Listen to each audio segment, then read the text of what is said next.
Rafi Brodie, who will be introducing our guests of honor, Peretz and Shelly Katz.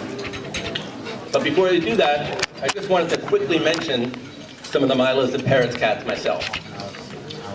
First of all, he's a Jew.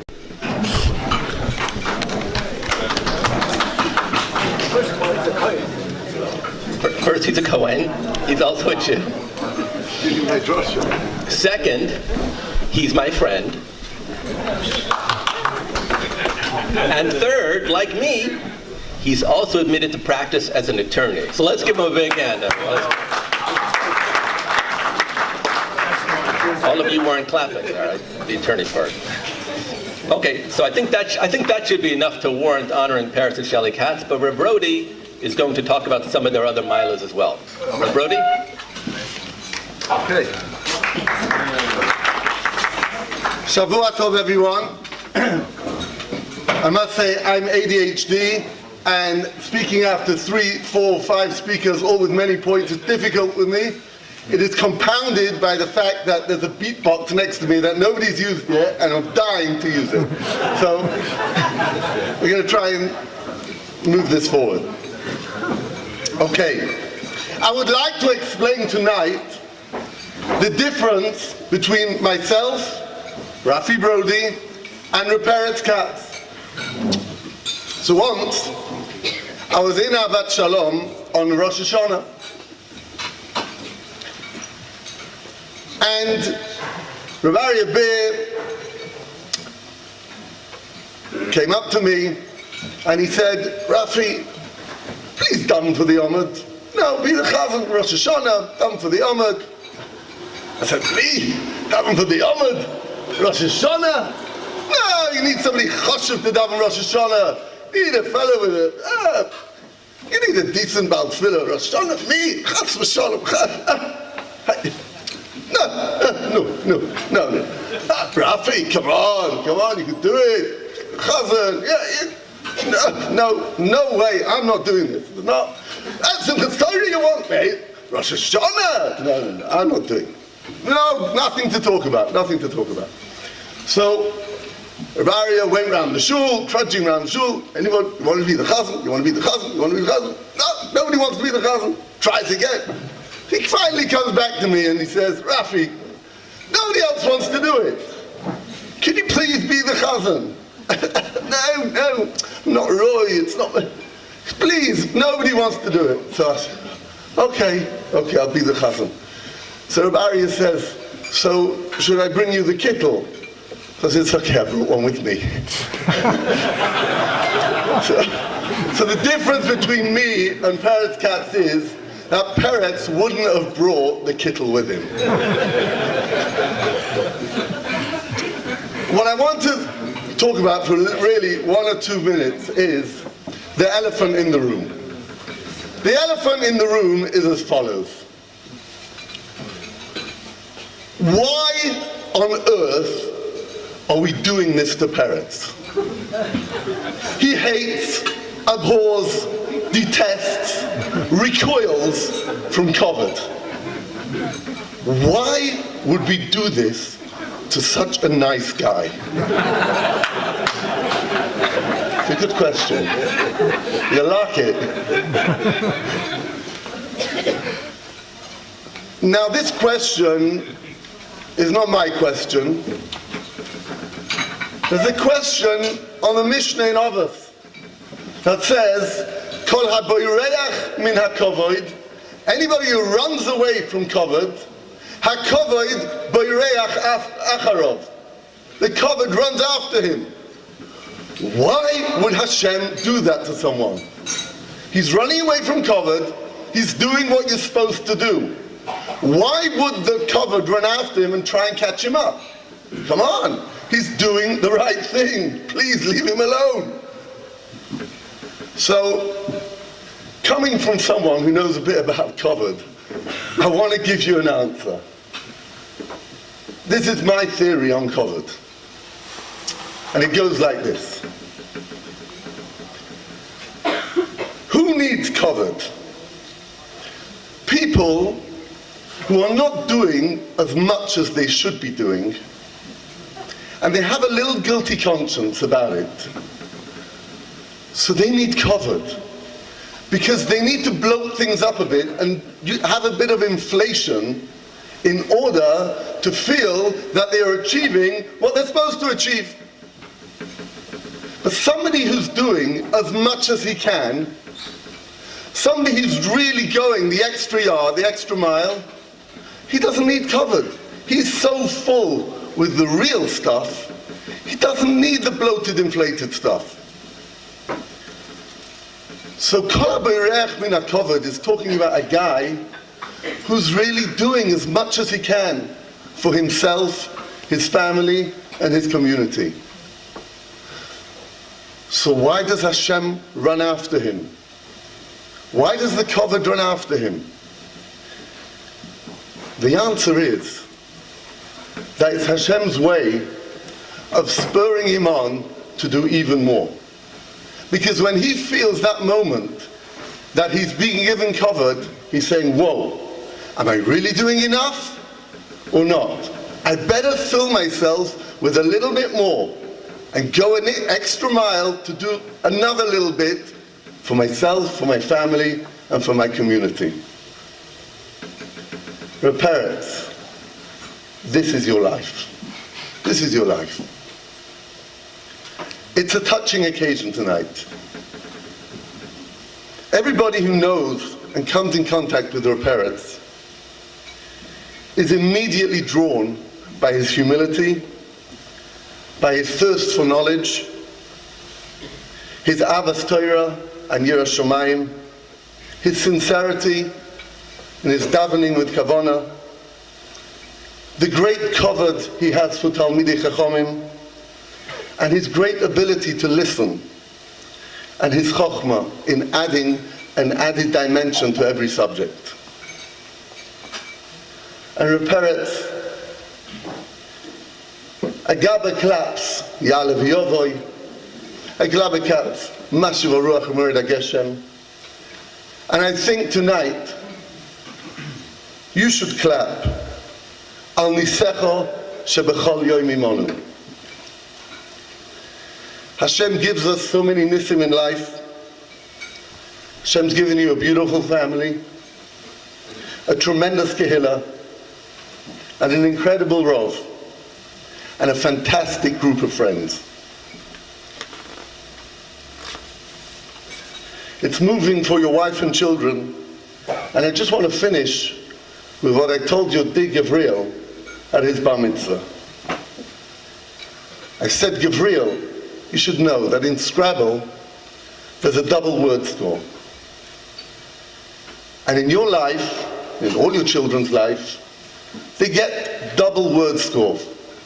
Because whatever they do, they know that their father has only one love in life. And that is Torah and mitzvahs and masim tovim.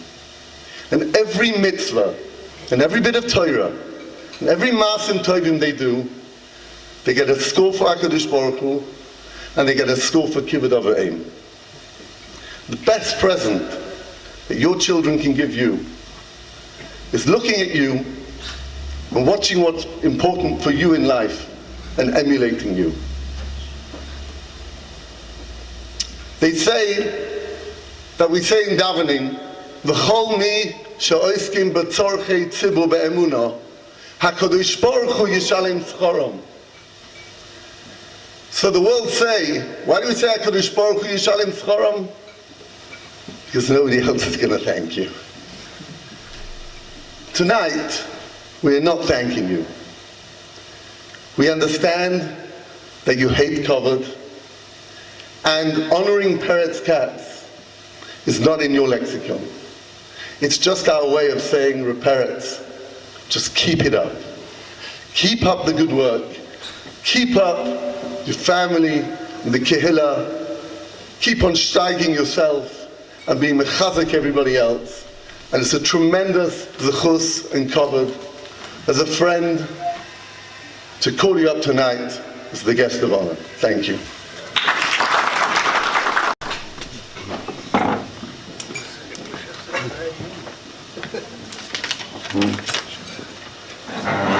Thanks, Rabbi Brodie. That certainly wasn't part of the package.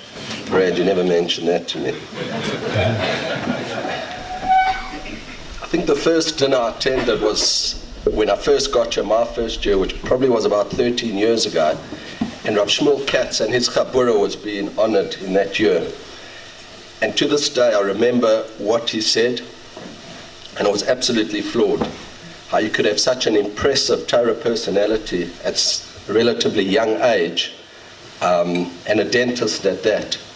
And I remember having heard that, I said to myself, I've definitely found myself, thank God, in the right place, both in Israel, in Ramat Beit Shemesh, and in Ahavas Shalom. Last year, we honored Israel Harris. Let me tell you very briefly, as a lawyer, I'm very mindful of the fact that the only schoira that a lawyer has to sell is his time and knowledge. And for that reason, any lawyer keeps a time schedule, and we write down how much time was spent on a certain matter. And many jokes are made of that. I'll spare you all of them. But the point is, in order to do well, you have to maximize your time. You have to maximize how long you work, and that's how a lawyer does well. Israel has done the exact opposite. He has minimized his time spent as a lawyer in order to maximize his learning. It is unbelievably impressive. Until I got here, I don't think I'd heard of such a thing. So from Rav Katz to Israel, that is an impressive group of people. I don't think you need any Hanova to realize that I do not fit into this category of people. I'll play soccer with them, I'll compete with them on a tennis court, but not when it comes to Limud Torah, to Avodas Hashem. So why does one accept all of this? And this is not just a question that I would ask, it's a question that anyone would ask except in such a position. And I think there were three main reasons. The first one is Brad Rubenstein. Is Brad here or has he ran away already? I thought he might run away. All right, well, I'll skip the first part with Brad, and I'll go straight to the second. As Brad mentioned, your second advantage to all of this is you get to sit next to the Rav.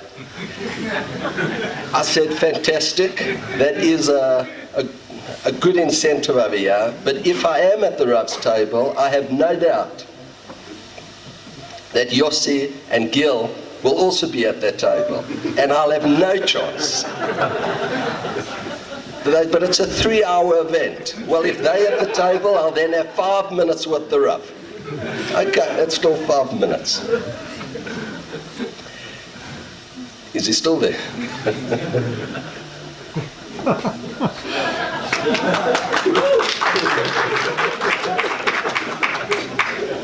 All right, Brad, we were speaking about why I accepted the offer to be the honoree for this year.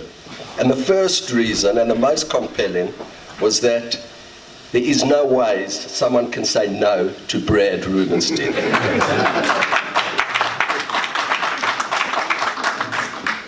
I've never come across someone that can go from an absolute no to a yes in the space of one conversation.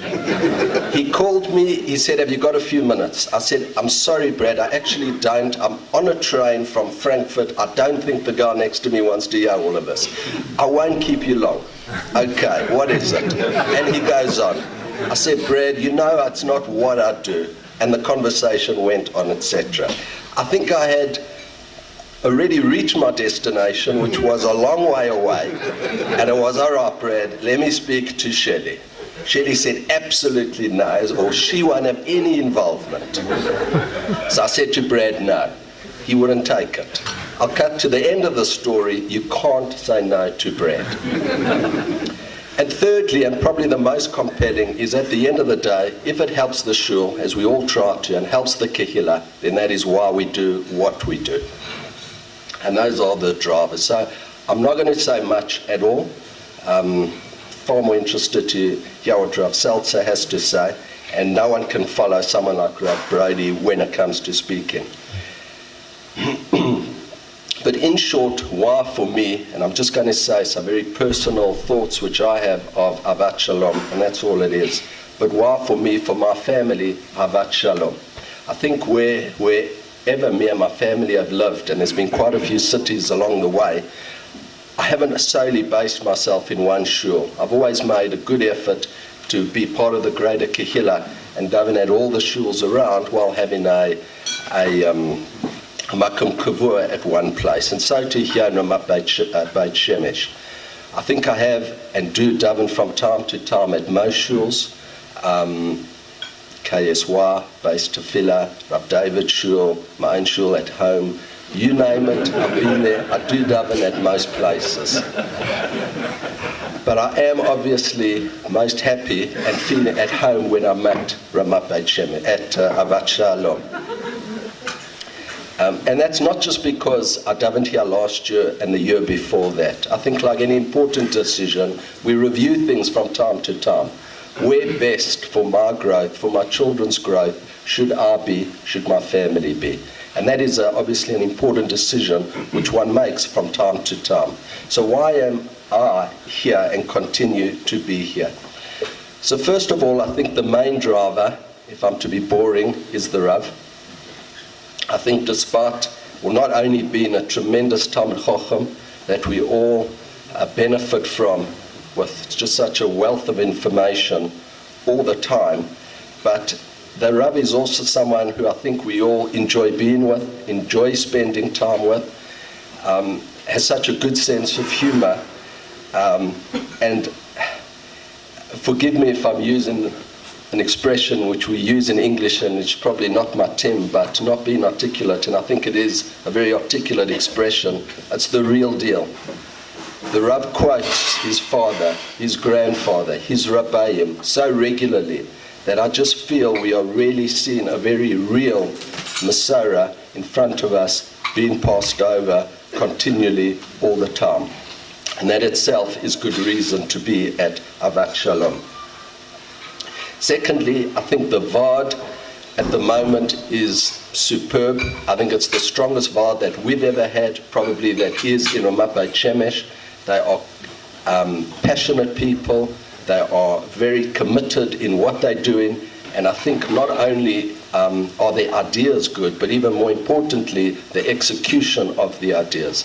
And in particular, the Thursday night Mishmar, now with the Rav and Rav Brodie, the Friday morning Shirim which have started, and a number of other initiatives along the way, which continues to make Ahavas Shalom a growing place.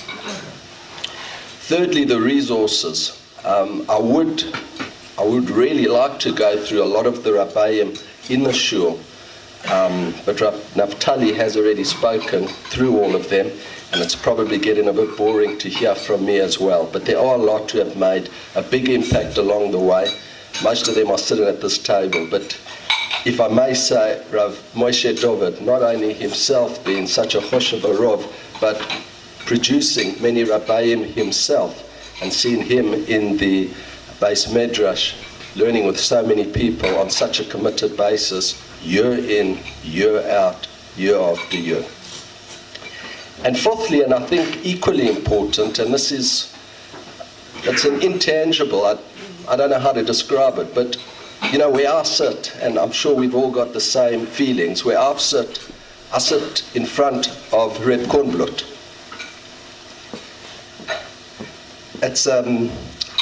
It comes with its own aura. I can't put words to it. It has its own aura.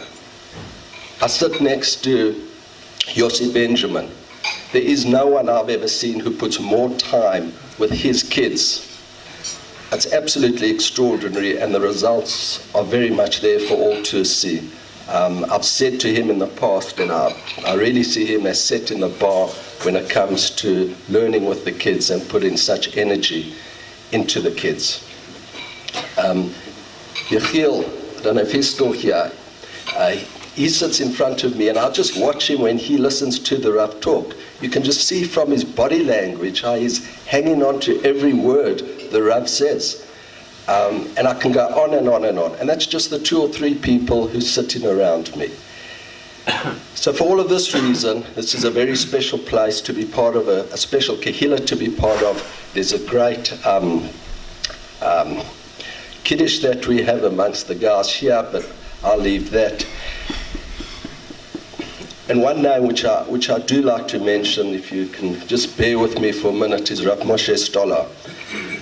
For me, this night is, for me, in inverted commas, his yortzeit. It gives me an opportunity to put an ad in the journal to mention someone who had made such a massive impact on me.